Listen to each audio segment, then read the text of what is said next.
Talasi nacionalnog radija, dobar dan narode, četvrtak, ali nikako običan četvrtak. Rekao bih da se jedan veliki jubilej danas obeležava, 35 godina života i rada Riblje čorbe. Miša Aleksić je na vezi. Mišo, dobar dan, čestitke. Dobar dan, hvala najlepše.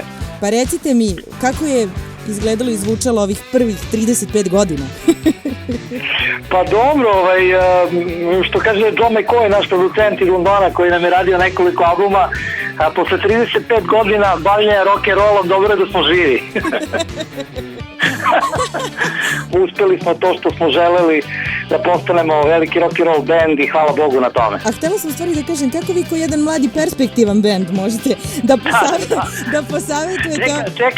Čeka nas još makar jedna decenija rada. Kakvi, ja očekujem drugih 35, pa trećih 35, pa mislim... Da. Znate kako ja to gledam? Riblje čorba je bila omiljeni band mog oca, Riblje čorba je moj omiljeni band, nadam se da će Riblje čorba biti omiljeni band mog sina koji sada ima 3,5 godine, tako da nemojte nikako to decenija. Još 35 pa idemo dalje. Hvala najlepše, lepi željama.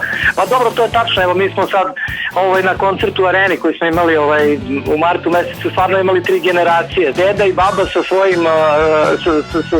svojom decom i unučić je na koncertu, tako da istina je to da imamo 3 generacije i to je stvarno lepo, to je nekako najlepše priznanje za jednu grupu. A jel danas obeležavate dan nekako posebno? Pa mi ćemo danas imamo nastup na Beer Festu, znači nije nešto kao da kažem neki specijalan nastup, s obzirom da uvek imamo problem taj sa kad treba kraće svirati koje pesme izbaciti sa set liste i Bora tu najviše pravi problema, pošto kad Bori treba da izbaciš neku pesmu sa repertoara, onda kao on panika, ne, samo nemoj tu, molim te, ali čoveče treba sviramo 75 minuta, a ne 3 sata.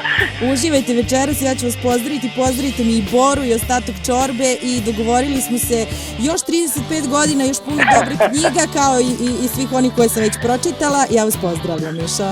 Hvala najviše, pa evo Stonsi su sad proslavili 50 godina grupe, pa makar toliko i bit će super. Hvala najviše još jednom. Za Radio S, Miša Aleksić, Riblje čorba.